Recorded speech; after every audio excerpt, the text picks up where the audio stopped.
Shalom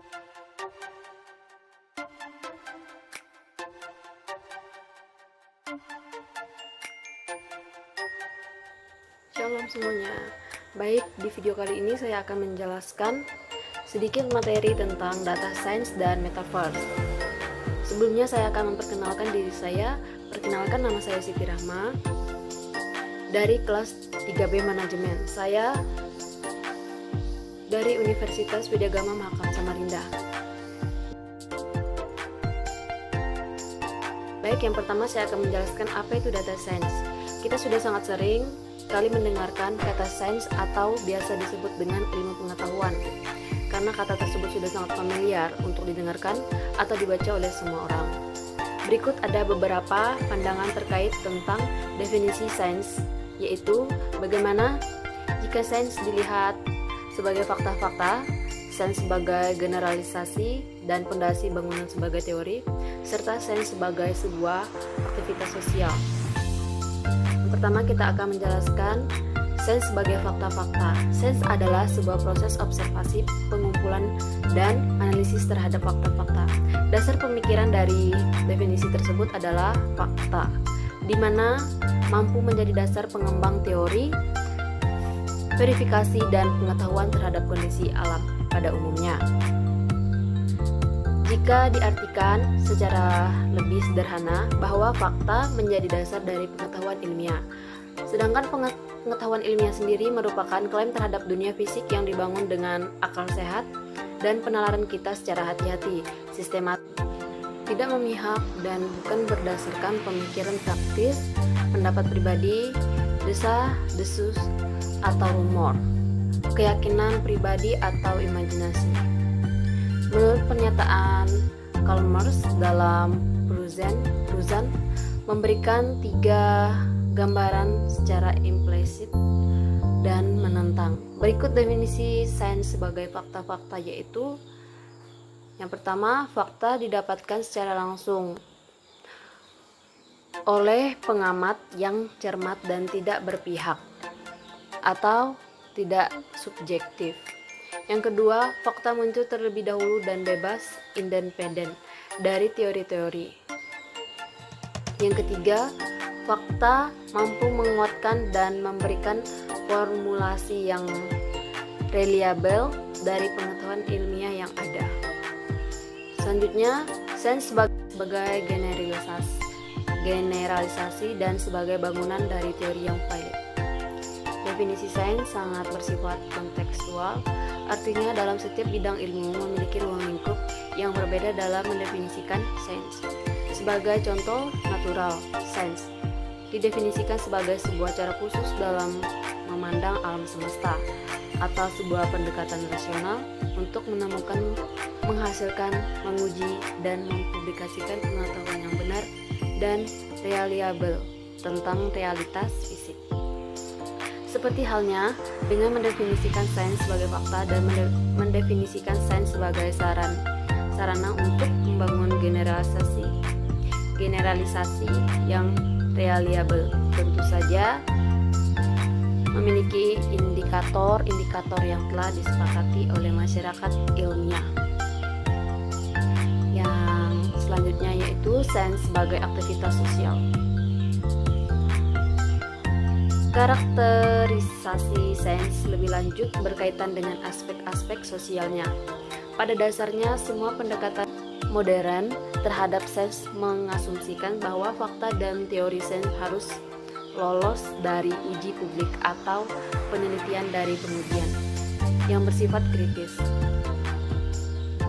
Aspek-aspek sosial dari sains merupakan indikator perilaku ilmiah yang baik. Di antaranya yaitu yang pertama, tidak ada bias yang terjadi. Yang kedua, menjadi data dan catatan-catatan dalam penelitian. Yang ketiga, memberikan kredit atau penghargaan kepada orang lain atas kontribusinya dalam penelitian. Yang keempat, memberikan hasil penelitian untuk dapat diakses oleh masyarakat ilmiah. Yang terakhir, menilai hasil penilaian orang lain berdasarkan bidang ilmu yang dikuasai. Uraian di atas merupakan definisi mendasar dari sains atau ilmu pengetahuan. Adapun tujuan ilmu pengetahuan atau tujuan sains yang dimiliki yaitu dapat dikategorikan dalam 3 hal berikut ini. Yang pertama, proses pencarian pengetahuan agar mampu menjadi ilmuwan yang lebih berpengetahuan dan lebih kompeten. Yang kedua, kepuasan yang diperoleh dari pemanfaatan intelektual seseorang untuk berkembang sebagai pribadi dan untuk menerima pengakuan dari kolega. Yang ketiga,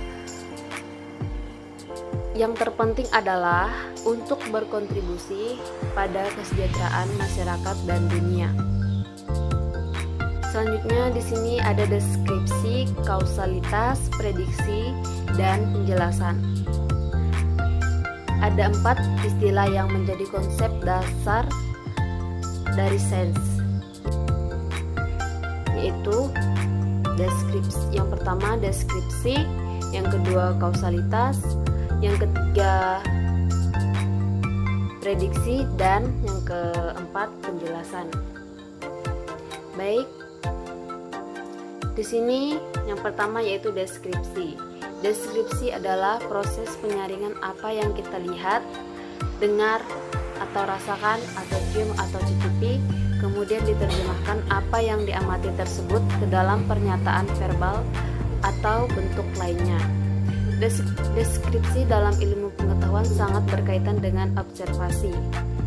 Yang kedua, kausalitas. Kausalitas merupakan prinsip sebab akibat yang ilmu dan pengetahuannya secara otomatis bisa diketahui tanpa membutuhkan pengetahuan dan perantaraan ilmu yang lain. Kausalitas dikatakan sebagai pola hubungan sebab akibat karena beberapa ilmuwan ada yang berpendapat bahwa tidak ada kausalitas di alam. Apa yang dianggap sebagai sebab dan akibat hanyalah tingkat konsistensi yang tinggi dengan fenomena-fenomena tertentu yang kemudian diikuti oleh fenomena jenis lain. Yang ketiga, prediksi. Prediksi atau ramalan adalah sebuah pernyataan tentang peristiwa tertentu yang akan terjadi di masa depan. Prediksi dalam ilmu pengetahuan adalah suatu pernyataan yang mempertimbangkan kondisi awal dan tentang keadaan yang akan datang. Yang terakhir yaitu penjelasan ilmiah. Alam ilmu pengetahuan untuk menjelaskan peristiwa atau fenomena yang kita amati adalah dengan menjawab pernyataan mengapa, bukan sekedar pertanyaan apa. Jawaban tersebut akan membuat orang lain dapat memahami suatu fenomena yang bisa diterima secara umum.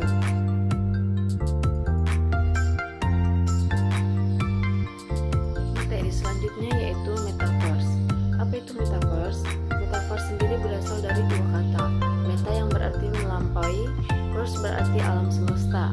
Jika diartikan, metaverse adalah melampaui alam semesta. Atau dalam kata lain, metaverse adalah sebuah ruang di mana ruang tersebut dihuni oleh segala apapun yang melampaui batas dunia. Metaverse adalah istilah yang merujuk pada dunia virtual, di mana semua manusia bisa melakukan segala macam aktivitas di sana, layaknya kehidupan nyata berkat bantuan teknologi canggih. Setelah Mark Zuckerberg mengumumkan penggantian nama perusahaan teknologi miliknya, Facebook menjadi Meta, namanya pun semakin jadi trending. Istilah metaverse pertama kali muncul pada awal tahun 1990-an dan telah dikritik sebagai metode membangun hubungan masyarakat dengan menggunakan konsep avatar. Hanya berdasarkan teknologi yang ada. Istilah metaverse diciptakan dalam novel fiksi ilmiah Neil Stephenson tahun 1992, Snookers, di mana manusia sebagai avatar berinteraksi satu sama lain dan agen perangkat lunak dalam ruang virtual 3D yang menggunakan metafora dunia nyata. Stephenson menggunakan istilah tersebut untuk menggambarkan penerus berbasis virtual reality ke internet. Stephenson menyatakan dalam kata penutupan Snookers bahwa setelah menyelesaikan novel, ia belajar tentang habitat. dunia nyata dan dunia virtual akan bergabung menjadi satu. Mungkin dari situ kita akan bisa membedakan mana itu dunia nyata dan dunia virtual di dalam metaverse itu. Seperti yang dikatakan Mark Zuckerberg, bahwa perkembangan teknologi saat ini akan berkembang sangat pesat dan lebih pesat lagi. Secara garis besar, ada dua jenis metaverse yang bisa ditemukan di sekitar kita. Yang pertama adalah metaverse yang memungkinkan seseorang untuk membangun lingkungannya dari tingkat paling dasar atau nol.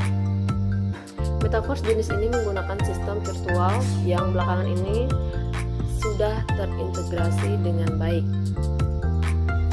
Sementara itu, metaverse yang kedua cenderung reguler dan mudah ditemukan. Hal itu disebabkan konsep yang sudah tertanam di berbagai jenis game online.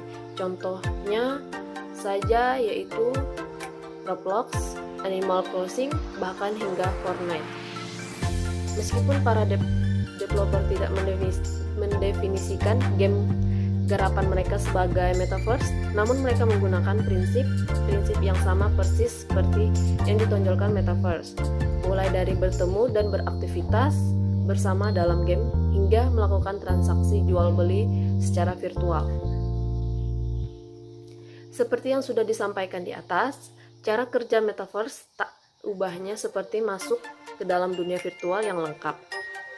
Kamu bisa menemukan banyak sekali unsur kehidupan persis seperti dunia nyata.